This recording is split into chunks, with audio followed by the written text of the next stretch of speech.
Hi, everyone, and welcome to the Outdoor Ministries Institute call for Monday, April 15th, 2024. We are really glad to have you here. We have a few announcements before we get started with our keynote from the Summer Camp Society. The announcements are that if you have not signed up, and many of our camps haven't signed up for their 3-year membership to the Campfire Collective, and that link is in all the emails I've been sending. Please do. That 3-year membership doesn't start from the time you sign up. It started in December, so you're already behind. And there's a bunch of free resources and whatnot. The Campfire Collective will be meeting this November at Zephyr Point in Lake Tahoe, Nevada. So beautiful place to go. The best thing I can tell you about Zephyr Point is that on there, is it not an emergency list? If the complimentary Wi-Fi goes out, that is not an emergency. And if you see a bear, that is also not an emergency. So that's a fairly good list. And we have taken the idea of what's an emergency and what's not an emergency list here at Pierce Williams as well. We also want to remind you that in 2025, there will be a second Great Gathering held at Lake Junaluska. The title of that Great Gathering escapes me. We do have a planning committee member with us. Dan, what is the title of that, if you can unmute yourself? Finding a Way in the Wilderness. Finding a Way. Or something like that. It's I love conference themes that are like me. I wish you could put that on a t-shirt. Finding a Way in the Wilderness or something like that. Something like that is the catchy part. That was my addition. Something like that. Perfect. Janice, did you have anything to say right now? No. In next month's call, not that we're done this one, but in the May call, we'll be joined by a couple or three of the United Church of Canada's animators from across the country to talk about how that animator position works and how camps can utilize it, and also how camps can help the United Church with their outreach for youth and growth. So look forward to that as we go. But right now, a very short introduction is going to go to MJ from the Summer Camp Society. I don't have a bio in front of me. And so this is MJ, everyone. Give her a hearty United Church of Canada welcome. Y'all, I'm so excited. My name is MJ, she, her pronouns. I am based in Iowa in the United States. I loved hearing about all your camps and locations because I clearly did not know any of them, but I'm excited to be here. I was speaking at OCA when I initially met Joe, got reconnected with him and Jack in the Summer Camp Society. So I am so excited to be here today.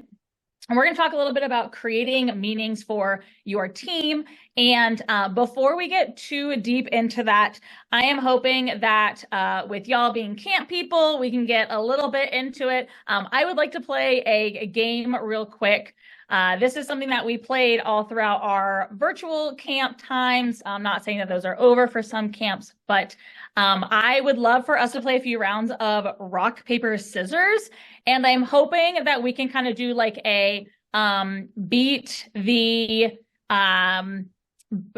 person, I guess. So is anyone willing to be the I almost want to call it like the deal or no deal banker, like the one person who's everyone's going to be against. Oh. I think that's got to be Joe. Okay. Sure. Always Perfect. rock. Or Bart always does rock. All right.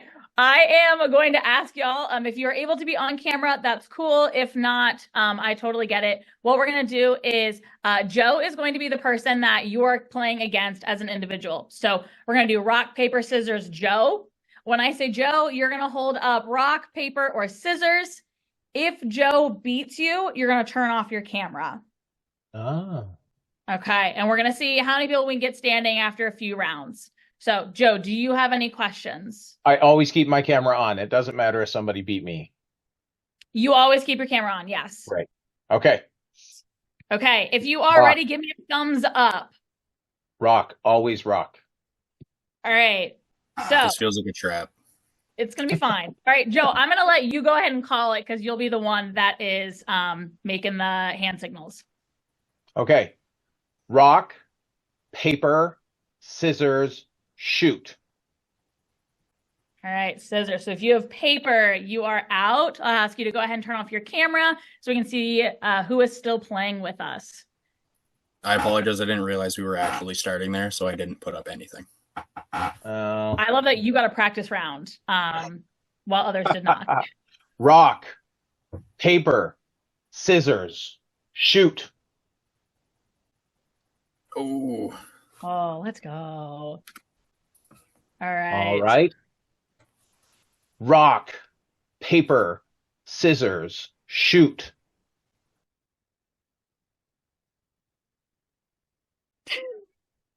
Rock, paper, scissors, shoot. Absolutely amazing. All right, with Dave and Alex and Kathy still on, I'm going to call y'all a three-way tie. Absolutely loving this. This is something that, so I think I'll share a little bit about myself. Y'all can come back on screen as well. Thank you for playing. I am going to share a little bit more about myself as we kind of go through this. But I worked for a organization that was part of the Children's Oncology Camping Association. So we got really, really invested in virtual games and how we could play them. And this is probably one of the more successful ones that I have seen, even with campers as young as 4. But so today we are, like I shared, going to, okay, I literally just lost my chat because I don't want to share that. Awkward. All right. All right, we're going to be creating meaning for our team. Before we get too into it, all right, let's see here. Okay. Are y'all able to see my screen? Specifically the PowerPoint one, not the Zoom? Yes. Best case. Thank you so much. Okay. I totally okay if you ask questions as we go through here. Feel free to interrupt me and ask the questions. If it's in the chat too and I don't see it, just someone holler and I'll get to it. But what I first want us to do is in thinking about our summers with our camps, I want us to start working backwards a little bit. And I want us to do a reflection here. So as I start getting us ready for breakouts, either write this on a Post-it note or in a journal of some sort, have it in your head. At the end of the summer, what do you want your staff to say about working at camp? So at the end of your summer, as you are doing your recaps or final reflections, what do you want your staff to say about working at camp? I'm going to go ahead and put us into some breakout groups here. And we'll have about 3 to 4 minutes if you could introduce yourself to your group and share what do you want your staff to say and why does that matter? Okay, I'm going to go ahead and send people into rooms. Can I get anybody to share something that they heard or a common theme throughout their group?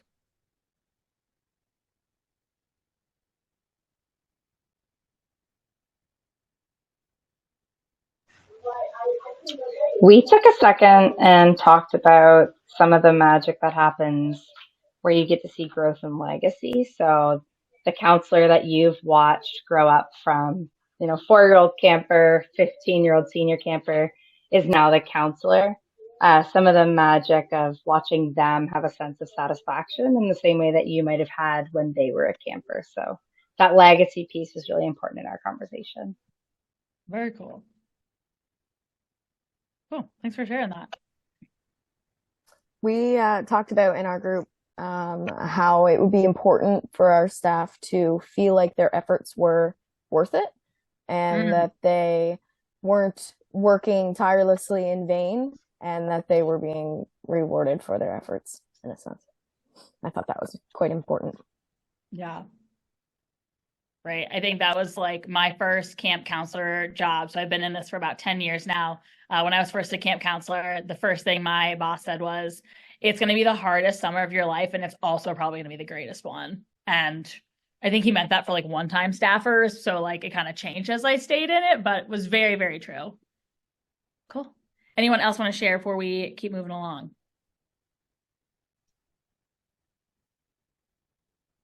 Cool. All right. So we are going to talk about creating this meaning. And with that, let me go ahead and share my screen again. All right. All right. Y'all are seeing that? Perfect. Okay. So creating that legacy, seeing that our staff, the efforts were worth it. When we think about creating this meaning, I think so many times we can do it both proactively and reactively. So creating that meaning in those reactive situations where you are, for lack of a better term, like in the trenches, you are building that camaraderie. But I also want us to start thinking about ways that we can create meaning and trust and that camaraderie within our staff proactively before we get into the summer, building those tools and those strategies and being able to kind of start things off on the right foot. So Jane Dutton is someone who is from the University of Michigan. She is a professor there and also the co-founder of the Center for Positive Organizations. And they, throughout the pandemic, so around 2020, started really thinking about how do we flourish in times that are trying? And I really believe that this translates super well to our staff and ourselves as we go into the summer seasons. In these times, they're going to be so great, right? We're going to have an awesome time with our campers and our staff. And if you're not necessarily at sites themselves, you're going to see them doing a great job. They're also going to be working their butts off, right? Like those efforts. We want them to say that camp was hard, but it was so worth it. So I'm going to talk a little bit here about the three things that Jane,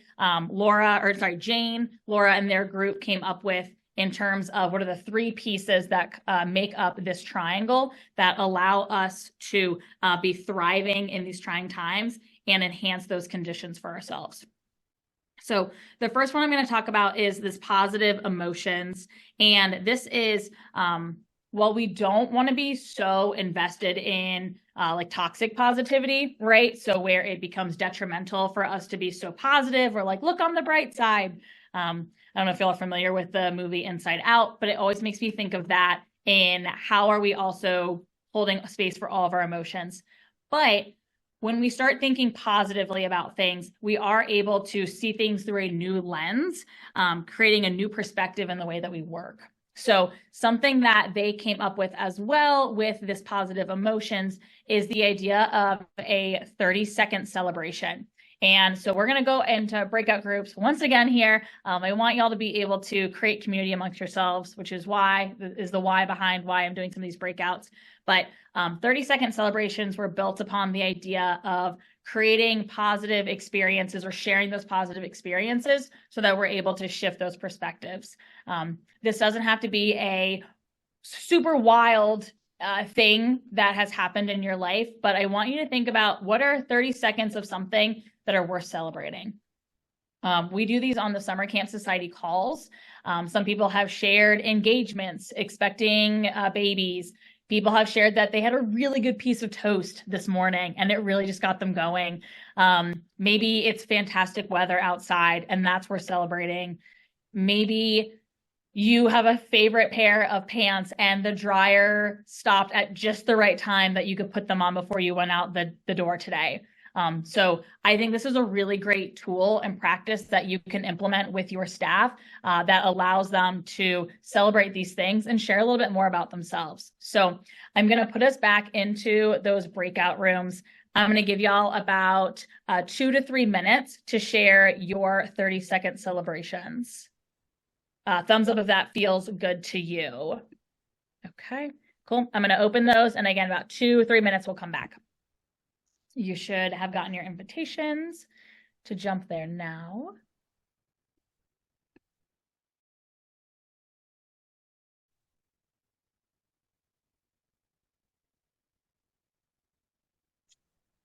You're muted.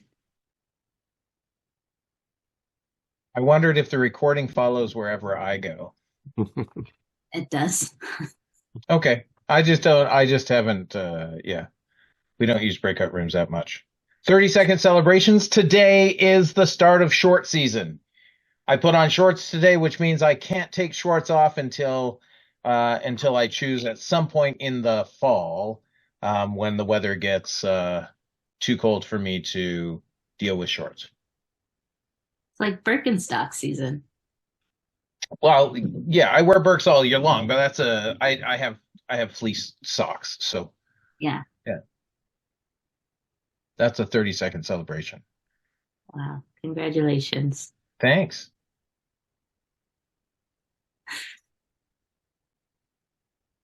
I can't think of one, to be honest. I might take a minute. I have as of tonight, I'll probably have all my staff hired. Well, I know I'll have all my staff hired, but I'll have the last few contracts going out, and yeah, I'm ready to go. Well, the camp's not ready to go. We start to clean up the camp and stuff like that, but staffing wise, we're ready to go. So It's awesome. Wow. Congratulations. I also think things like, oh, sorry, go ahead, Sam. It's okay. You can go ahead, Joe. Oh, I've already went, but mine was going to be a second one, which is first walk of the year outside in just a t-shirt with pants on, but like with no coat needed. I feel like that counts as like a 1B. It's related to your first celebration. My celebration right now is that I have a really well-established bedtime routine. And I'm really bad at like morning and nighttime routines for myself, but I have one and it's working really well, and I'm very pleased with myself. Oh, that is good.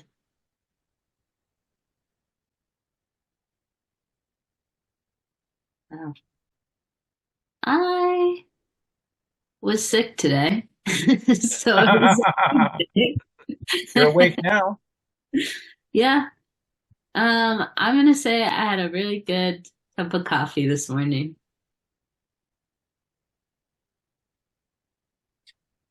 That's great. I think the idea of 30-second celebrations is something that the more you did them with your counselors, the more they understand to watch out for them, right? So it's something like, I think we could do it on you could do cabin 30-second celebrations on our morning radio show with a roving reporter and a mic, right? To be like, what's something you want to celebrate? Or because at camp, I can think, we put out an ask for new picnic tables, and we fundraised 15 new picnic tables at $300 a table.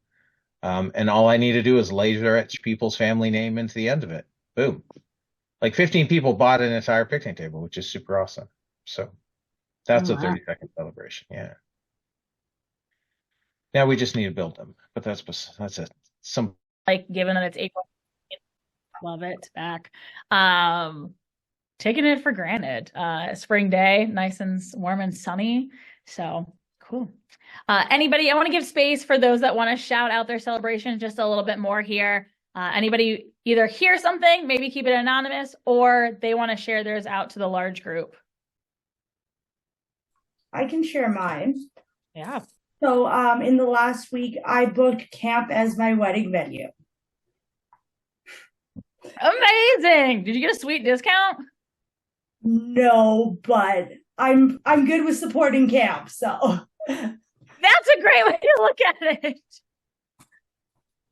The discount is knowing what camp entails. Very cool. Well, thanks for sharing that. Congrats on your wedding. All right. Cool. I'm going to classically go back to my screens here. 30-second celebrations, again, I think are a fantastic way to get your staff and yourselves to think things a little bit more positively. Again, creating that positive emotion when we're working on ways to flourish at camp. The next one that I want to talk about here is how we're doing positive connections.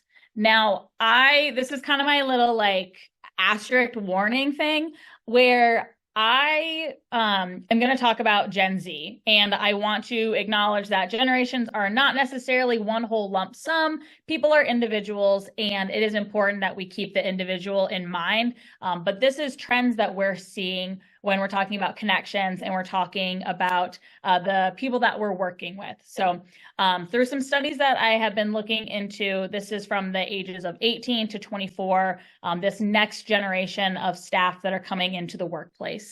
And when we think about connection, it talks about building relationships, doing check-ins, and even some feedback. So I just kind of want to share with you that 60% of this population that they did surveys for, 60% wanted multiple check-ins during the week, and 40% of those wanted that interaction with their boss to be daily or several times each day.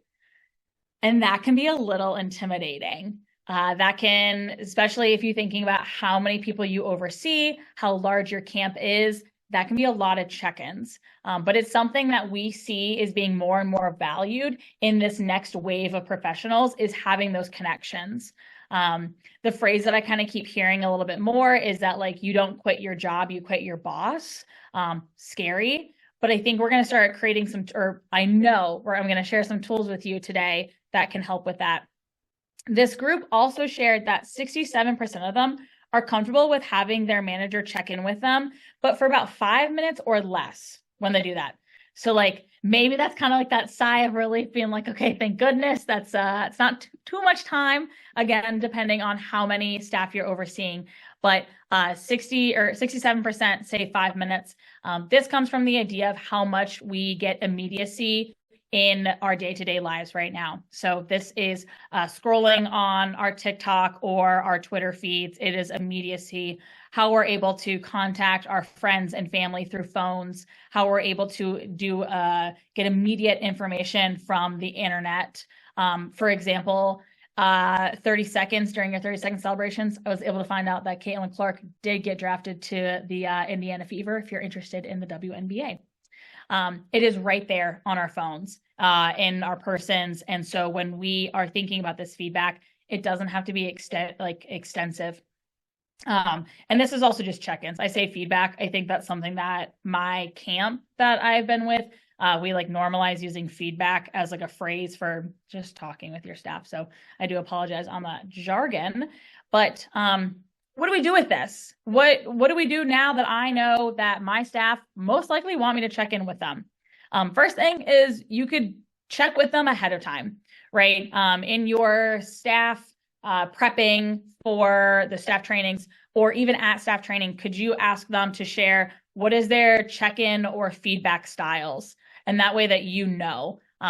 This may not be realistic for all camps. I completely understand that, depending, again, on the size of your camp, who's actually at camp with them doing those check-ins, but things to start thinking about are how could you tinker these ideas into solutions for your camp to make your staff have a more successful time thriving in this. So something that I have really enjoyed with my staff last summer was an interaction tracker. This was created, or at least brought into my world, by Scott Arizella. He was someone that shared this idea, and Sarah Kurtz McKinnon, if you're familiar with her, she's also at the University of Michigan. They talk about keeping legitimate track of your staff and how you're interacting with them. And your staff could even do this with their campers. This is one of those ways that's going to hold you accountable in getting to know them, checking in with them. And with this one specifically, you can see that like there's a negative. So was that like a constructive feedback that you gave them? Was it maybe like a negative interaction? The positive, was it giving them positive feedback? Did you have just like a positive interaction with them? And that 0 kind of marking as just like a null or, mediocre interaction, wasn't good nor bad, just was. And when you do this, not only are you keeping yourself accountable on who you're checking in with, I think the pluses and minuses are also really helpful to think about. Like, let's say I needed to give Kyle some feedback. I haven't had a lot of positive interactions with Kyle. He's probably gonna be really tired of me giving him one more thing to fix. So could I balance this out or decide for myself that I want to have a ratio that I have 2 positive interactions before I give 1 constructive feedback. This is something I really like. So because of that accountability, and also we have a tendency as humans to connect and relate to those that are more similar to us. And this keeps us really honest about how much time we're actually spending with staff. And you can show that to those that are your supervisors. And again, this is something that you could ask your staff to do for your campers. If they have a cabin or group of 8 campers, could you ask them how they're interacting with them? It's a really nice tool. And last summer when I implemented it with my staff, I actually told them up front, I said, I have this tracker, I have your names, and I have little dashes by them. Keep me accountable, ask me, and I don't want them to call in on me not seeking them out, but why not? Why not tell me that they notice that I'm not spending as much time with them to build those connections? All right. So we talked about positive emotions. We talked about that positive connections, specifically talking about feedback or even positive reinforcements. To take a minute with that too, how often are we trying to spend time correcting our staff in things that we wish they would have done? And are we actually giving them feedback on things that they're doing really, really well? And this could be like baseline things. This could be going to Kyle on the screen here and saying like, man, I thought it was so great that you always count your campers before you all leave the dining hall. Like that should be standard practice, but we need to be appreciating the job that we ask them to do to make sure they have all 8 campers with them. Or, hey, I think it's, thank you so much for making sure that the water jug is always filled. Okay, yeah, absolutely. We want to make sure that our campers are hydrated. And again, maybe on the job description, but we're reinforcing this because Kyle, like any other human, is going to want to know they're doing a good job. So now we're going to talk about this positive meaning. And when I think about positive meaning, I think of this as positive shared values as people, as our camps, as our organizations that we're a part of. And when I see this at camps, and how we can foster this within our staffs, I like to think of it, I'm going to share with you 4 different ways that you can create this meaning, create this shared value with them. And I like to say that it's by putting yourself in their shoes. If we were in person, you would have the beautiful luxury of seeing me do a heel click that I am constantly practicing. So you'll just have to assume that it was gorgeous. But we're going to talk about how these 4 things, storytelling, making things easier, reducing anxiety, and having fun, can build into them having a better experience at camp because of this meaning that we're creating together. So the first one that I want to talk about is storytelling. This is how we are telling the story of camp and how they're telling it as well. This could look like posting on Instagram, staff appreciation, or getting photos of them and sending it to them and thanking them for being a rock star. My friend Jack always likes to make the joke about like making sure they have really great photos to put on their dating profiles. I bet that would go a long way to know that your staff work at camp. And people love people who work with kids. Amongst other things, they get to share this with their families, and families love to gloat on Facebook. So how can we show our appreciation and help them tell the story? And if you're close with your camp and your staff, this isn't something that I've done, but I think would be so cool, is that if you could get a photo or even just like the family information of your staff, thinking about how much you spend or how often you're connecting with your family and your friends, your staff isn't always going to have that much time to connect with their families and their friends and their loved ones out like while they're in the job. So could you reach out to their family and say, oh my gosh, hope y'all are doing great. Sarah's having a fantastic time here. I just saw her completely beat all the kids in Gaga Ball. Can you help your staff tell the story of their successes at camp? Sarah's mom would be like, my daughter's not athletic. And so for her to be able to hear this is going to be so cool. It gives them that piece of connection and also creates that positive reinforcement of that good behavior that Sarah is doing part of her job. So just thinking about how are we telling the story of our staff and their summers? And this is also both for them and Like, let's be honest, like also for recruiting and retainment of our staff. The next one I want to talk about here is how do we make things easier for our staff? In my opinion, I think summer camp, being a camp counselor, being a camp director only gets harder and harder as we go throughout the world. We are now taking mental health more serious than ever. We are taking camper opinions and voices more serious than ever. Choice is being involved. How are we making camp easier for our staff in ways that we can? I'm not saying that it's supposed to be a super easy job. I'm not saying that, we just want to abide all the rules, but what are things that we can do? This could look like giving them an extra break when you can find one. Is it knowing that your cup is filled when you take campers canoeing? So you offer to take campers canoeing for one session so that they get that break. Something that I've done with my staff is we ask for them to do camper reports. I run a week-long summer camp in Milwaukee and or like 1 week sessions. And midweek, we ask for the staff to write down, like, how's the camper doing? Could it be easier if I just gave them a Mad Libs template and they just filled out the template with adjectives and pieces of information from those campers? Could you boost their pay to make it a little bit easier so they're not worrying about what's at home? We're really big into the Summer Camp Society about camper choice and play, which would alleviate some of your staff having to do choices that they don't want to do or don't like to do. I can't guarantee that's something that they're always able to do, but in the idea of campers having choice and voice in their play, and having our staff do that, they could be running sessions or 45-minute blocks or extracurriculars on something that they're passionate about. I had a staff member who got to run a full Dungeons and Dragons scenario, however those work. And the campers absolutely loved it because their staff member was so invested. I had one of them who was doing what was called like the Harlem Globetrotters. So just like, how do you do basketball trick shots? And my staff loved doing it because that's something that they thought was really fun. So, when they're doing more of what they love, then like they're doing more of work that they love. And I think camp is such a really cool place to get to do that. The next one here is less anxiety. This is one where I believe that not knowing is not fun.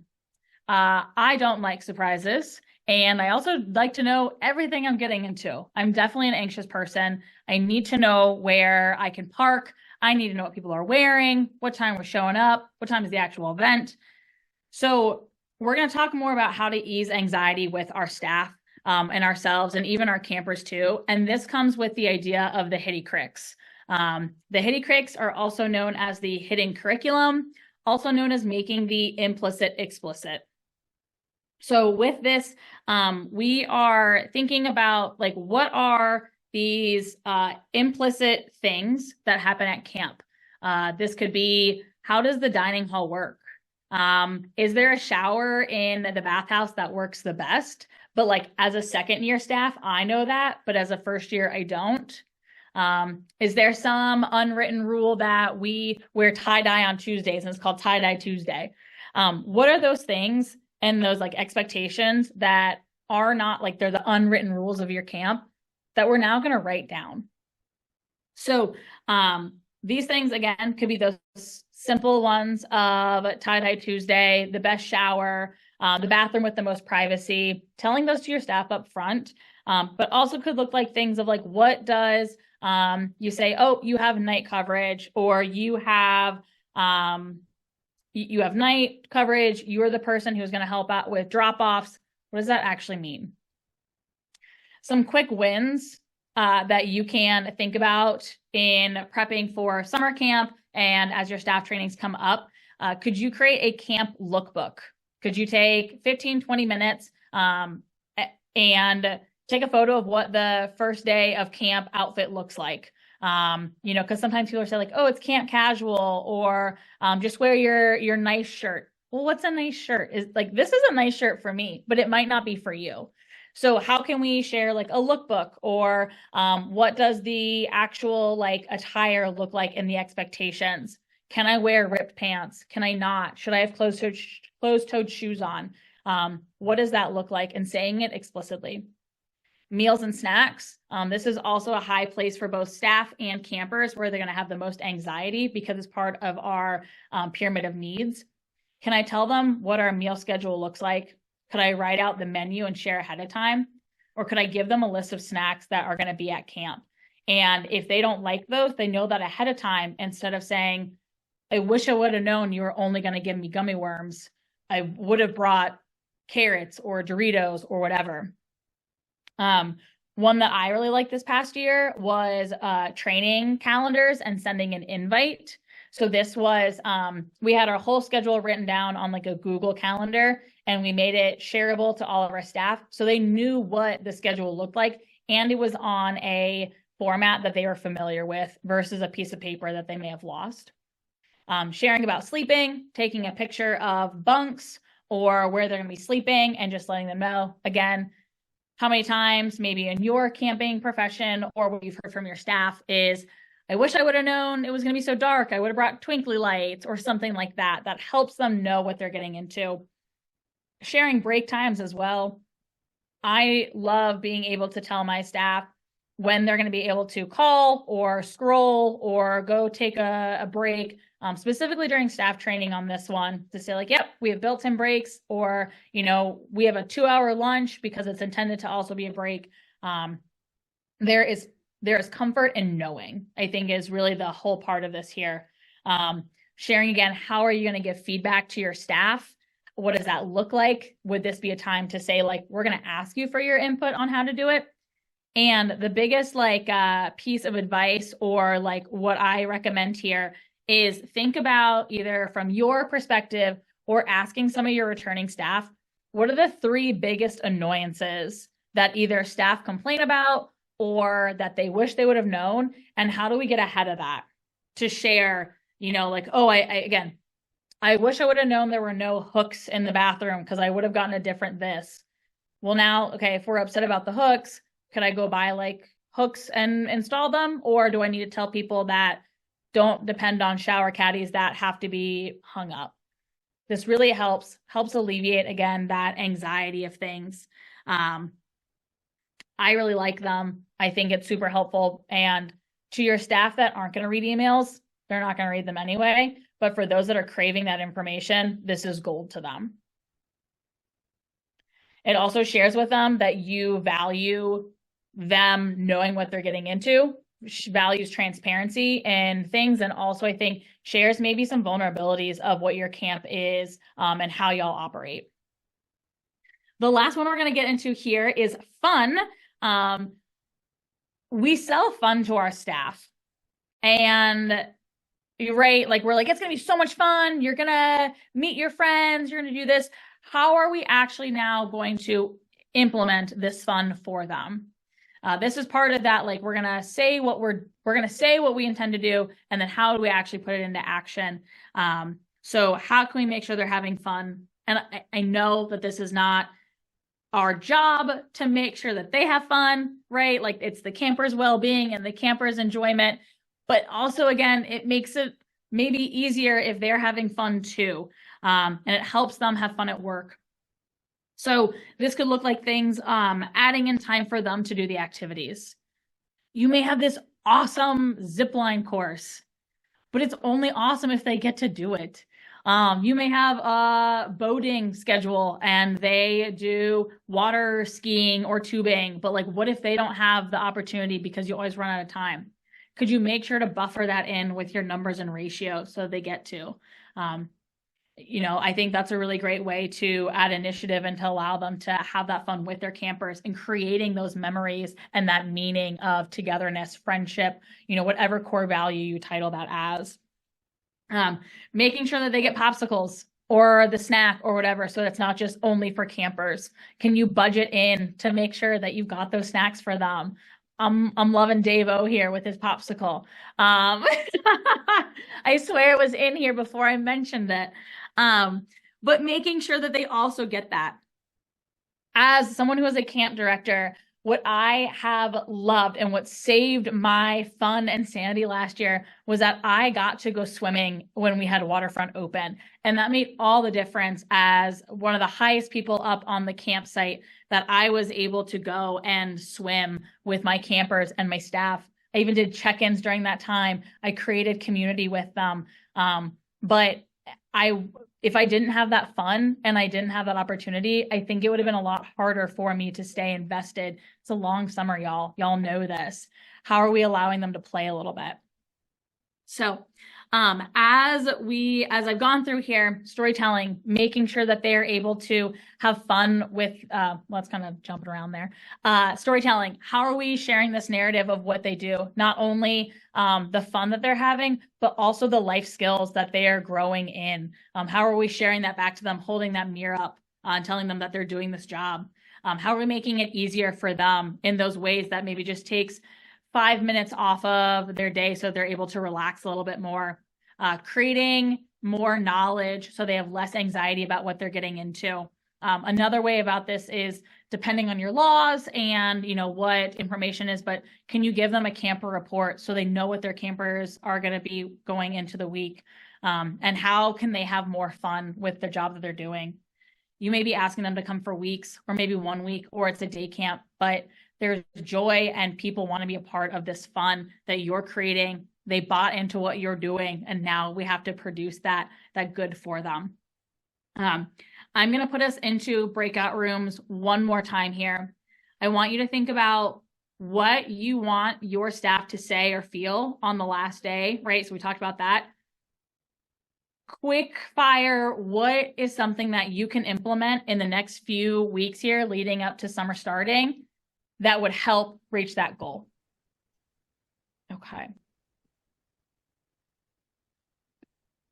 And then we'll do that for about 3 minutes or so. We'll come back together and I'll wrap things up for us. But very cool. All right. Cool. Before I close out here, I wanted to give one more invitation. You're probably not surprised to share something that you learned that you want to implement, or something that you heard another person share and you're like, oh, wait, that's a great idea.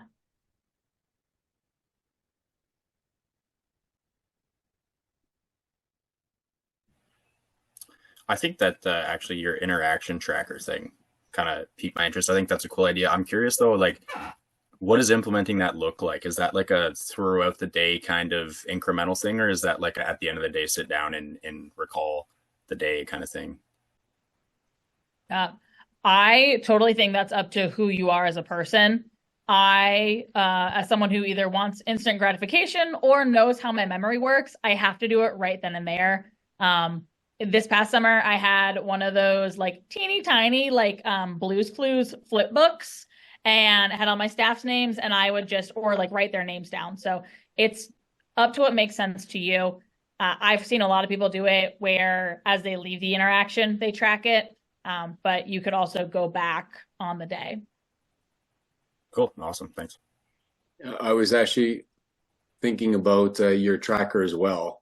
And I've already made a note here, but I'm going to do it as a T-chart and say from them and to them, so that there's two different parts as far. And then I'm going to make that graph or the T-chart. I'm going to just photocopy it onto their, we have the cabin talks every night anyways, where they debrief the day and chat with their cabin. And then it'll just be on there where they can be tracking their conversations with kids throughout the week. So, and then we'll get the directors to do that for the counselors, and then we'll do that for the paid staff. So it's a great idea. I love it a lot. Yeah, I think it's great. And I've shared it with my staff too, that like, this is what I'm doing, as that transparency to let them know that I value that connection with them. And so like, if it's me forcing conversations, like, well, because like we haven't checked off our thing we're supposed to do. So yeah, cool. Any others would like to share?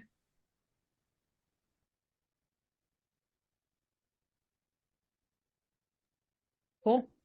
Okay. Well, as I wrap up here, one thing that I want to share with you in terms of all of this and this creating meaning, which to me really just means sharing transparency, and being really intentional with your staff.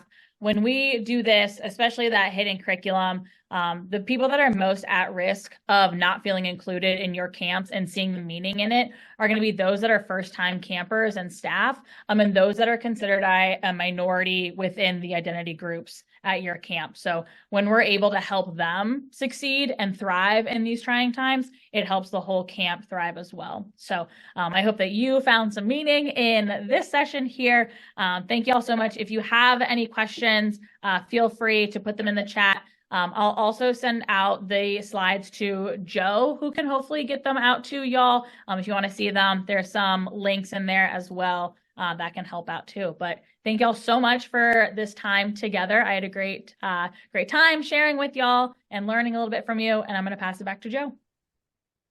Awesome. Can we get a big round of applause for MJ? That was great. Lots of great ideas. I love the interaction tracker, but also like the idea of a Mad Libs template to track how people feel about their campers, or the hidden curriculum. I was saying to MJ when you guys were in the room that when I worked at the Taylor Staton camps, they had something called Canoe Lake jargon, and that's really part of that hidden curriculum. It's just jargon about camp that new people simply wouldn't know or understand. And then easy stuff like sharing the actual Google Calendar of staff training is actually, we have it. Why not just share it? That's great.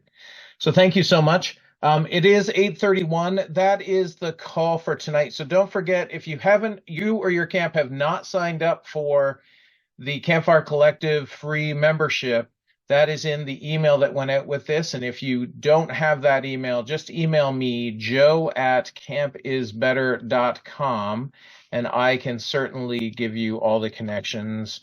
I'm typing in right now. And news from OMI, Janice is off to New Jersey this week, Janice, for the Campfire Collective meeting that she sits on, representing us as part of the board of the Campfire Collective. And then next week, Janice and I are in Alabama, Camp McDowell, Alabama, as part of OMI, representing the United Church of Canada with all of the other mainline denominations at a meeting. So if you have anything that you think, I'm sure we'll get updates there on the Great Gathering 2025, but we'll also talk about how the different associations can work ecumenically together, like the Campfire Collective, which is Presbyterians in the United Church of Canada. We have started this, and let's continue it. Thank you, everyone, and have a great night.